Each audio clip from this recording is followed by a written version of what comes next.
श्री राधे राधे।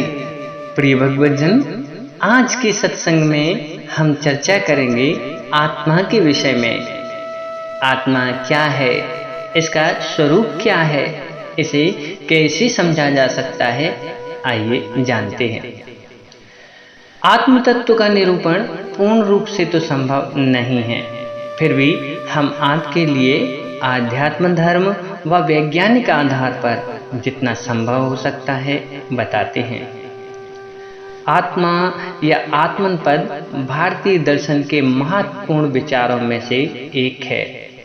यह शास्त्रों के मूलभूत विषय वस्तु के रूप में आता है, जहां इससे अभिव्यक्ति में अंतर्हित उस मूलभूत सत्य से किया गया है जो कि शाश्वत तत्व है तथा मृत्यु के पश्चात भी जिसका विनाश नहीं होता। लगभग सभी धर्मों में हमें विभिन्न सिद्धांतों पर आत्मा का निरूपण मिलता है। आत्मा के विषय में सभी ज्ञानी पुरुषों ने एक मत से कहा है कि आत्मा अजर अमर है, ना ही कभी जन्म लेता है, ना ही उसकी मृत्यु होती है। आत्मा सनातन है। आत्मा एक ऊर्जा का रूप है जिसे साधना के द्वारा प्राप्त आत्मज्ञान के द्वारा देखा जा सकता है। आत्मा धार्मिक, दार्शनिक और पौराणिक परंपराओं में एक जीवित प्राणी का निराकार सार है। हिंदू धर्म में आत्मा के निरूपण का विशद वर्णन है।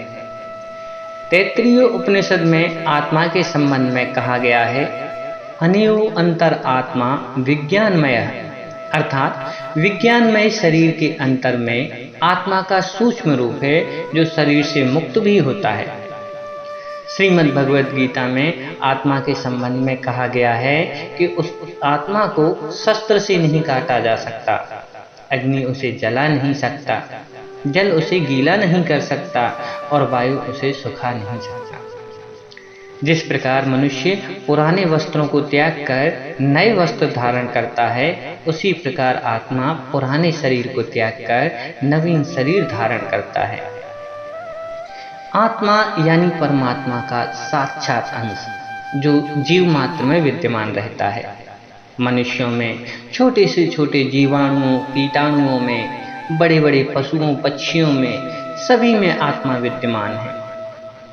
आपके मन में ये सवाल अवश्य आता होगा कि जब सभी जीवों में आत्मा विद्यमान है तो आखिर इसका आकार क्या है? आत्मा अगर ईश्वर का अंश है तो वो हानिकारक हिंसक जीवों में अथवा दुष्ट प्रकृति के मनुष्यों में रहकर बुरा व्यवहार कैसे कर सकता है? क्योंकि भगवान तो सौम्य हैं, सभी से प्रेम करने वाले हैं, सभी का हित चाहने वाले हैं, फिर ये विषम भाव क्यों? तो आइए पहले हम आत्मा के वास्तविक नाम व उसके आभास को समझें। हम में से ज्यादातर प्राण व आत्मा को एक ही नाम व रूप में देखते हैं, परंतु वास्तव में ऐसा नहीं है। आइए इसका विस्तार से निरूपण करें। प्राण का दूसरा नाम है जीव या जीवात्मा।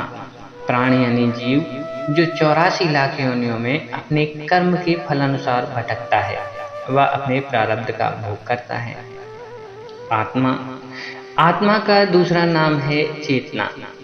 आत्मा यानी चेतना जो जीव मात्र में ऊर्जा, चैतन्यता के रूप में विद्यमान है। आत्मा का आभास हमें अपनी स्फुरना के रूप में होता है। हमारे शरीर की संपूर्ण गतिविधि चैतन्यता के फलस्वरूप ही संभव होती है। हम जो भी सोचते, समझते व करते हैं, इसी चैतन्य तत्व से ही संभव होता है। हमारे कर्म का हिसाब भी इसी आत्म तत्व के रूप में परमात्मा के पास रहता है। आइए इसे और विस्तृत रूप से समझें। तैत्तिरीय उपनिषद में आत्मा के 5 कोष और 4 स्तर कहे गए हैं। कोष हैं जड़, प्राण, मन, बुद्धि और आनंद। अवस्थाएं हैं जागृत, स्वप्न, सुषुप्ति और तुरीय। आत्मा 5 स्तर या रूप में दृश्य होता है। एक आत्मा है जो अन्य रसमय है, दूसरा अंतरात्मा है जो प्राणमय है, जो कि उसे पूर्ण करता है, तीसरा अंतरात्मा है मनोमय, चौथा अंतरात्मा है विज्ञानमय या सत्य ज्ञानमय, और पांचवा अंतरात्मा है आनंदमय। जड़ में प्राण, प्राण में मन, मन में ज्ञान और ज्ञान में आनंद। यह चेतना या आत्मा के रहने के 5 स्तर हैं। आत्मा इनमें एक साथ रहती है। यह अलग बात है कि किसे किस स्तर का अनुभव होता है। ऐसा कह सकते हैं कि यह 5 स्तर आत्मा का आवरण है। कोई भी व्यक्ति अपने कर्म प्रयास से इन 5 स्तरों में से किसी भी एक स्तर का अनुभव कर उसी के प्रति आसक्त रहता है। सर्वोच्च स्तर आनंदमय है, जो कि उच्च साधना से ही प्राप्त होता है, और निम्न स्तर है जड़, जिसमें कि प्रायः सभी साधारण जीव जीवन बिता देते हैं। जो भी दिखाई दे रहा है उसे जड़ कहते हैं, और हमारा शरीर जड़ जगत का ही हिस्सा है। जो लोग शरीर के ही तल पर जी रहे हैं वह जड़ बुद्धि कहलाते हैं। उनके जीवन में भोग और संभोग का ही महत्व है। शरीर में ही प्राण वायु है, जिसमें व्यक्ति भावुक, ईर्ष्यालु, क्रोधी या दुखी होता है। प्राण में ही स्थिर है मन, मन में जीने वाला ही मनोमयी है। मन चंचल होता है, जो रोमांचकता, कल्पना और मनोरंजन को पसंद करता है, ऐसा व्यक्ति मानसिक होता है। मन में ही स्थित है ज्ञानमय कोश, अर्थात बुद्धि का स्तर। जो विचारशील और कर्मठ हैं वही ज्ञानमय कोश के स्तर में हैं। इस ज्ञानमय कोश के भी कुछ उप स्तर हैं। ज्ञानमय कोश में ही स्थित है आनंदमय कोश। यही आत्मावानों की तुरीय अवस्था है। इसी स्तर में जाने वालों को भगवान अरिहंत या संबुद्ध कहा गया है। इस स्तर में शुद्ध आनंद की अनुभूति ही बस जाती है, जहाँ व्यक्ति परम शक्ति का अनुभव करता है। इसके भी कुछ उप स्तर होते हैं, और जो इन सभी स्तरों से मुक्त हो जाता है वही ब्रह्मलीन कहलाता है। परमात्मा एक ही है, किंतु उसकी प्रतिबिंब आत्माएं हमें योनि अनुसार अनेक रूप में दृश्य होती हैं। यह अव्यक्त अजर अमर आत्मा 5 कोशों को क्रमशः धारण करती है, जिससे कि वह व्यक्त दिखाई देने लगती है और जन्म मरण के चक्कर में उलझ जाती है। यह पंचकोशी पंच शरीर है। कोई आत्मा किस शरीर में रहती है यह उसके कर्म, समर्पण और संकल्प पर निर्भर करता है। आत्मा 4 स्तरों में स्वयं के होने का अनुभव करती है: जागृत, स्वप्न, सुषुप्ति और तुरीय अवस्था। इसमें से 3 स्तरों का अनुभव प्रत्येक जन्म लिए हुए मनुष्य को होता ही है, लेकिन चौथे स्तर का अनुभव वही कर पाता है जो आत्मावान हो गया है या जिसने मोक्ष को पा लिया है। वह शुद्ध तुरीय अवस्था में होता है, जहाँ ना तो जागृति होती है, ना स्वप्न और ना ही सुषुप्ति। ऐसे मनुष्य सिर्फ दृष्टा होते हैं, जिसे पूर्ण जागरण की अवस्था भी कहा गया है। अनुभूति के स्तर होते हैं जागृत, स्वप्न, सुषुप्ति और तुरीय अवस्था, और व्यक्त या प्रकट होने के कोश हैं जड़, प्राण, मन, बुद्धि और आनंद।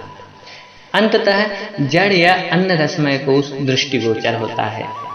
प्राण और मन का अनुभव होता है, किंतु जागृत मनुष्य को ही ज्ञानमय कोश समझ में आता है। जो ज्ञानमय कोश को समझ लेता है वही उसके स्तरों को भी समझ पाता है। अभ्यास और जागृति द्वारा ही जीव की उच्च स्तर में गति होती है। अकर्मण्यता से नीचे के स्तर में जीव गिरता जाता है। इस प्रकृति में ही उक्त पंचकोशों में आत्मा विचरण करती है, किंतु जो जीवात्मा अपनी साधना से इन 5 कोशों से मुक्त हो जाता है, ऐसे मुक्त आत्मा को ही ब्रह्मलीन कहा जाता है। यही मोक्ष की अवस्था है। इस तरह वेदों में जीवात्मा के 5 शरीर बताए गए हैं: जड़, प्राण, मन, ज्ञान और आनंद। इन 5 शरीर या कोश के अलग अलग ग्रंथों में अलग अलग नाम हैं। जिसे वेद ब्रह्म कहते हैं, उस ईश्वर की अनुभूति सिर्फ वही जीव कर सकता है जो आनंदमय शरीर में स्थित है। देवता, दानव, पितर और मानव इस हेतु सक्षम नहीं है। वैज्ञानिक आधार पर हमें आत्मा या चेतना का अनुभव व्यक्तिगत स्फुरणा के आधार पर ही होता है। हमारे सभी दैनिक क्रियाकलाप हमारे चैतन्य होने पर ही संभव होते हैं। चैतन्यता लुप्त हो जाने पर हमारा शरीर निष्क्रिय अर्थात बेहोश हो जाता है। आपने कोमा के विषय में अवश्य सुना होगा। कोमा ऐसी अवस्था है जिसमें मनुष्य की चेतना खत्म हो जाती है, लेकिन उसके दिल की धड़कन चलती रहती है। मतलब उसमें प्राण रहते हैं, इसलिए वह जीवित रहता है। कोमा को मेडिकल साइंस में मानसिक चेतना से जुड़ी बीमारी माना गया है। डॉक्टर इसे अचेतन मस्तिष्क कहते हैं। अगर चेतना शून्य होने की स्थिति 6 घंटे से ज्यादा बनी रहती है तो डॉक्टर उसे कोमा घोषित कर देते हैं। कोमा की स्थिति में गए मनुष्य को कितना भी समय हो जाए, उसकी उम्र में कोई परिवर्तन नहीं होता है। कोमा चिकित्सा जगत के लिए आज भी एक रहस्य बना हुआ है और इस पर लगातार शोध चल रहे हैं। अगर हम कोमा की स्थिति को ध्यान में रखते हुए भी वैज्ञानिक आधार पर देखें तो भी यह सिद्ध होता है कि प्राण यानी जीव और चेतना यानी आत्मा अलग अलग है। और चेतना यानी आत्मा जो साक्षात परमात्मा का अंश है, इसके शरीर से अलग हो जाने पर मनुष्य से परमात्मा का संपर्क टूट जाता है और मनुष्य अनियमित समय तक के लिए अचेतन हो जाता है। इसी कारण मनुष्य की उम्र में कोई बदलाव भी नहीं होता है। आशा है आप आत्मा के आध्यात्मिक और वैज्ञानिक आधार पर किए गए निरूपण को अवश्य समझ गए होंगे। एक बार प्रेम से बोलिए, श्री राधे राधे।